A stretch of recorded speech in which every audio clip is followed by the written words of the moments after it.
තව A-level exam එකට තියෙන දවස් 35ක වගේ පොඩි කාලයක්. මේ තියෙන කාලය තුල ඔයා ස්ට්‍රක්චර්ඩ් essay paper වලට ලකුණු කොහොමද වැඩි කරගන්නේ කියලා කියන්නේ වැඩි කරගන්නේ කොහොමද කියලා දෙන්න තමයි මේ වීඩියෝ එක කරන්නේ.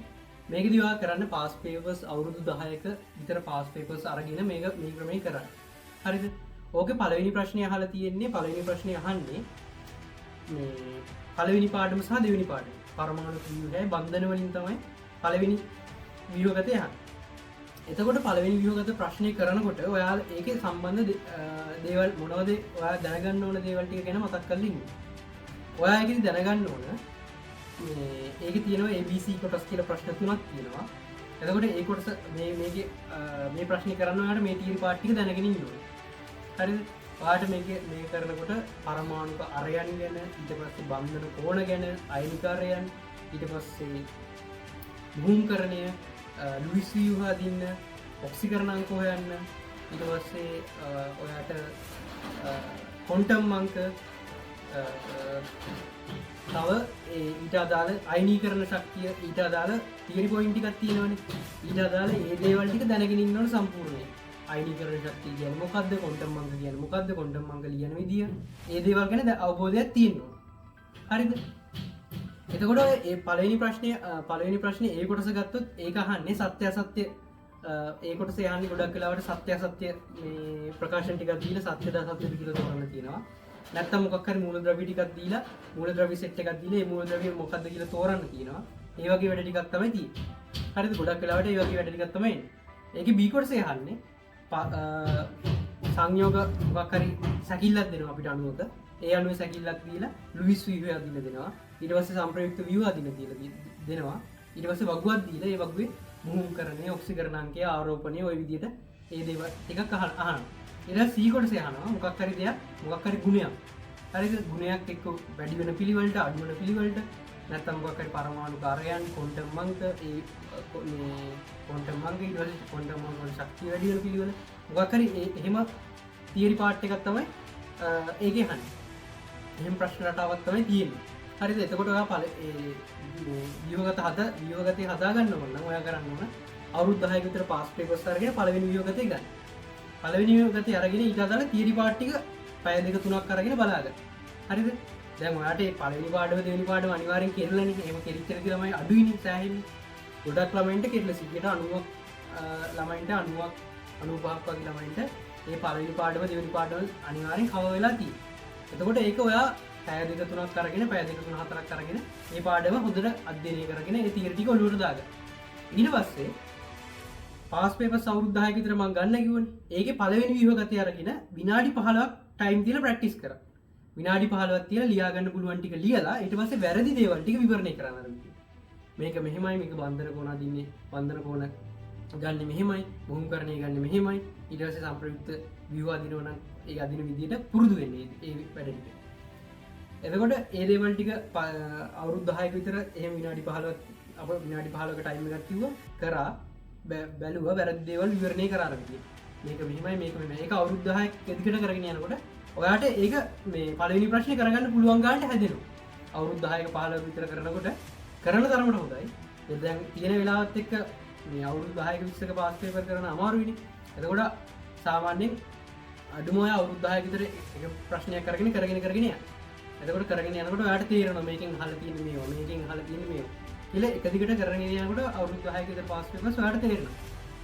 ඊට පස්සේ දෙවෙනි ව්‍යුහගතේ අහලා තියෙන දෙවෙනි ප්‍රශ්නය වලින් අහන්නේ S සහ P ගුණ වලින් ඉන්ऑර්ගනික් පාර්ට් එක අහන්නේ. ඒකේ S සහ P ගුණ වලින් තමයි අහන්නේ.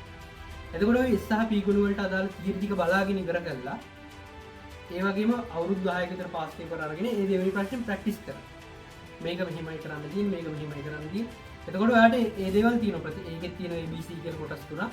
ඒ එක මේ කොටසේ ගොඩක් වෙලාවට දෙන්නේ මොකක් හරි සංයෝගයක් හොයාගන්න. ඒ නැමැති සංයෝගය ඔක්සිජන් වායුවත් එක්ක ප්‍රතික්‍රියා කරලා ඔක්සයිඩ් හදනවා. ඒ ඔක්සයිඩ් වතුරට දැම්මට පස්සේ හැදෙන සංයෝග ඔය විදිහට කතන්දරයක් මොකක් හරි කතාවක් දාලා ප්‍රශ්නයක් හදලා. ඒ ප්‍රශ්නේ අවුරුදු කීපයක් කරනකොට ඔයාට ඒක පුළුවන් වෙනවා. අවුරුදු 10ක විතර කරනකොට ඒක පුළුවන් වෙනවා. ඊට පස්සේ තුන්වෙනි ප්‍රශ්නේ ගත්තොත් ෆිසිකල් පාඩම් වලට අදාළව තියෙන්නේ වායු, ශක්ති විද්‍යාව ඊට පස්සේ චාලක රසායනය ඊට පස්සේ සමතුලිතතාවය ඔය පිසි ඊට පස්සේ ඉලෙක්ට්‍රෝ කෙමිස්ට්‍රි ඔය පාඩම් ටික ඔය සමතුලිත මොනවද ඒ ව්‍යුහගත හන්නේ ෆිසිකල් පාඩම් සෙට් එකේ ඒ ෆිසිකල් පාඩම් සෙට් එකේ අදාළ කොටස් තියෙනවනේ දැන් ඔයා කරගෙන යද්දී ඒක තුන්වෙනි ප්‍රශ්නේ තමයි ගොඩක් ළමයින්ට අමාරු මොකද තුන්වෙනි ප්‍රශ්නේ කරන්න යනකොට ඒක සුළු කරන්න තියෙනවා හරිද සුළු කරන්න වෙලා යනවා ගොඩක් වෙලා යන ප්‍රශ්නයක් තමයි තුන්වෙනි ප්‍රශ්නේ මොකද සුළු කරන්න තේරුම් ගන්න වෙලා යන ප්‍රශ්නයක් තමයි තුන්වෙනි ප්‍රශ්නේ ඒකින්ද තුන්වෙනි ප්‍රශ්නේ කරනකොට දැන් තුන්වෙනි ප්‍රශ්නේ කරනකොට ඔයාලට පාඩම් ගොඩක් බලන්න වෙනවා තුන්වෙනි දැන් ඔයා හිතන්නකෝ ඔයා 2000 ඔය විදිහට පාස් පේපර්ස් කරද්දී එක අවුරුද්දක අහු වෙනවා සමතුලිතතාවය කොටස හරිද අපි හිතමු KSP කියන KSP පාර්ට් එකෙන් අහන ප්‍රශ්නයක් තියෙනවා එතකොට ඒ කොටස ඔයාලට KSP කරලා නම් KSP කොටස අමතක නම් ඔයා ඒ ටික KSP කොටස ඒ ටික බලලා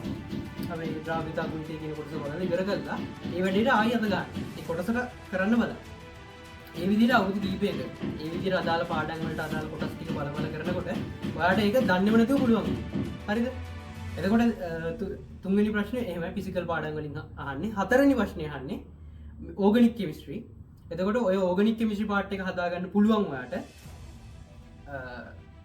සමාවිකතාව ඒ කොටස තියෙන සමාවිකතාව BC කොටස් ගත්තට පස්සේ B කොටස තියෙන ගොඩක් වෙලාවට ප්‍රතික්‍රියා ටිකක් දීලා ඒ ප්‍රතික්‍රියා ටිකේ ප්‍රතිකාරක දාන්න තියෙනවා සමහර වෙලාවට නැත්තම් ඒ ප්‍රතිකාරක දැම්මට පස්සේ හැදෙන සංයෝගය දාන්න තියෙනවා මොකද්ද ඔය වගේ තියෙන්නේ නැත්තම් සමහර වෙලාවට පොඩි පරිවර්තන කොටසක් දීලා තියෙනවා ඒ වගේ තමයි ප්‍රශ්නේ අහන්නේ එතකොට ඔය ඕගනික් පාර්ට් එක කරද්දී සමාවික කියන ටික මෙලෝඩියක් බෑ කියමු සමාවිකතාව බෑ හරිද එතකොට ඔයාලට ඉගෙන ගන්න මූලාශ්‍ර ඕන තරම් තියෙනවා YouTube එකේ සමාවිකතාව ගැහුවට පස්සේ ඕන තරම් සර්ලා ඒ කරපු වීඩියෝ ඇති පැය දෙක තුන වීඩියෝ ඇති ඒව බලන්න බලලා කරන්න හරිද මේක ඔයාලට කම්මැලිකමේ ඉඳලා කරන්න පුළුවන් වැඩක් නෙමෙයි මේක ඔයාලට මහන්සි වෙන්න වෙන උපරිමයට අන්තිම කාලේ ඔයාලට අන්තිම කාලේ මහන්සි වෙන විදියට තමයි ඔයාගේ රිසල්ට් එක හැදෙන්නේ ඔයාට කරන්න බැරි කමක් නැහැ මේක ඔයා ස්මාර්ට් ටමේ ඉඳලා ළමෙක් වුණා ෆේල් කියලා හිතන ළමෙක් වුණත් ඔයා මේ වැඩේ කරන්න මහන්සි වෙලා කරන්න ඔයාට පුළුවන් උපරිමයෙන් කරන්න එතකොට අනිවාර්යෙන් ඔයාගේ රිසල්ට් එක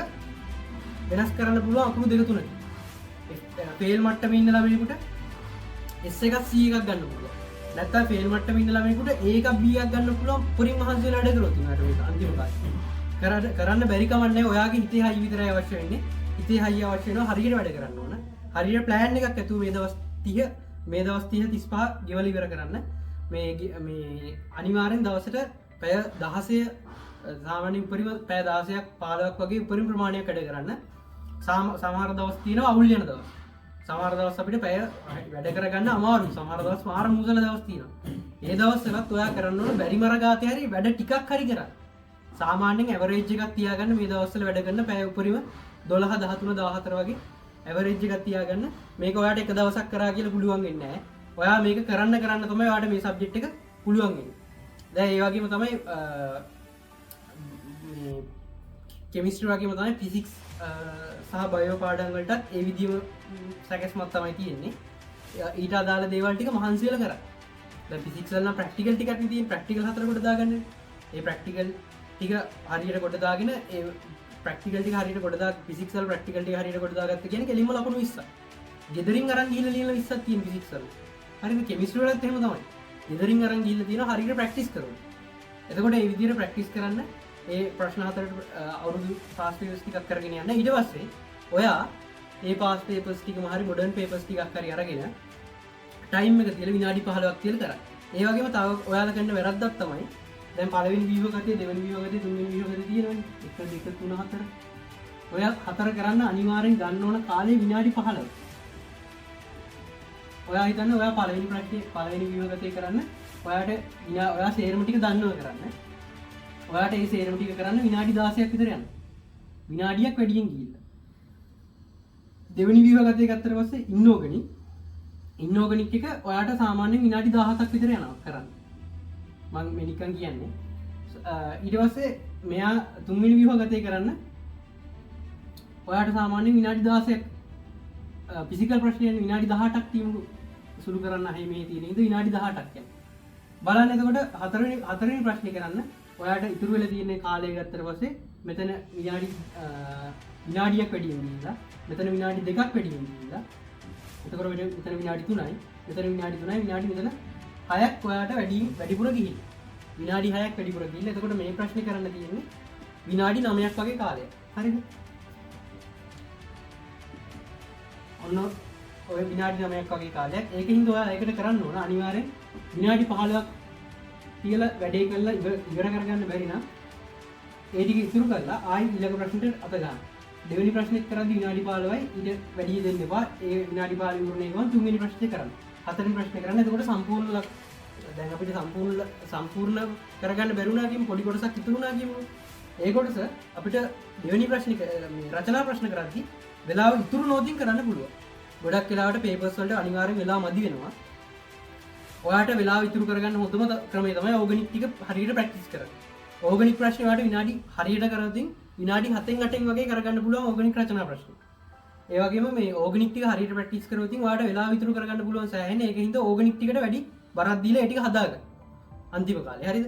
මොකද ඕගනික් කියලා කියන්නේ ඔයාට පේපරේ ඒ අකුරකින් 3න් එකක්. හරිද? ඒ අකුරකින් 3න් එකක් තීරණය කරන්න පුළුවන් ලකුණු ප්‍රමාණය. ලකුණු 25ක් විතර ප්‍රමාණය. ඒකින්ද ඒ අකුරක් ගන්න ළමයෙකුට අනිවාර්යෙන් ඕගනික් පාර්ට් එක පුළුවන් වෙන්න ඕනේ. හරිද? B එකක් ගන්න ළමයෙකුටත් එහෙමයි සෑහෙන ලොකු ප්‍රතිඵලයක් වෙනස් කරන්න පුළුවන් මේ ඕගනික් කියන පාර්ට් එක මේ කරන එකේ. ඒකේ තව වාසියක් තමයි අපිට වෙලාව ඉතුරු කරගන්න පුළුවන් සෑහෙන. ඒක හරියට ප්‍රැක්ටිස් කරලා පුරුදු වුණාට පස්සේ. හරිද? ওই විදිහට තමයි වැඩ ටික කරන්නේ. ඊට පස්සේ මම ඔයාලට කියන්න රචනා ප්‍රශ්න කොහොමද වැඩ ටික රචනා ප්‍රශ්න කරනකොට වැඩ ටික ගොඩ දාගන්නේ කියලා. දැන් ඔයාලට තියෙන ලොකුම ප්‍රශ්නේ කාලය නාස්ති කරන්න එපා. පොඩ්ඩක්වත් නාස්ති කරන්න එපා.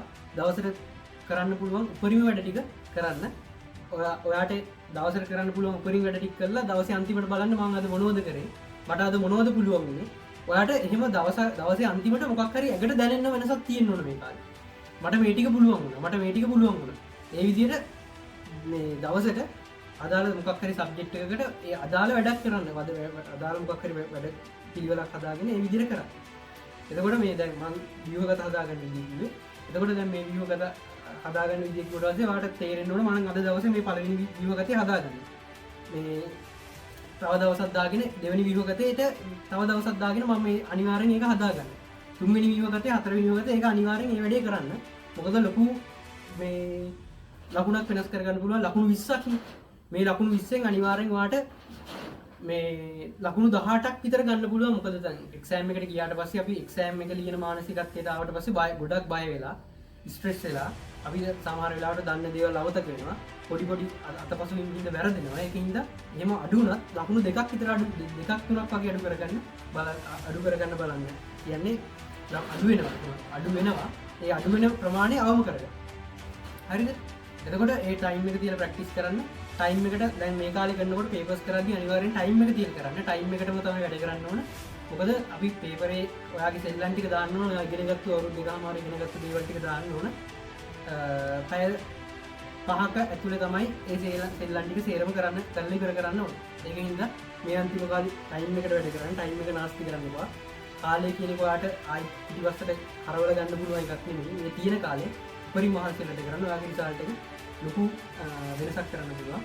ඔයාලට මේ වීඩියෝ එක වැදගත් වෙනවා කියලා හිතනවා නම් ලයික් එකක් කමෙන්ට් එකක් දාන්න. ඒ වගේම ඔයාට මේක යාළුවන්ටත් ෂෙයා කරන්න. යාළුවන්ටත් මේ විස්තරය දැනගන්න. හරිද? එහෙනම් අදට වීඩියෝ එක ඉවර කරනවා. අපි ඊළඟ වීඩියෝ එකෙන් රචනා ප්‍රශ්න කොහොමද කරන්නේ කියලා බලමු. ඔය ටික තමයි කියන්න තියෙන්නේ. හරි. එහෙනම් ඊළඟ වීඩියෝ එකෙන් හම්බෙමු. ඔයාලට ජය වේවා.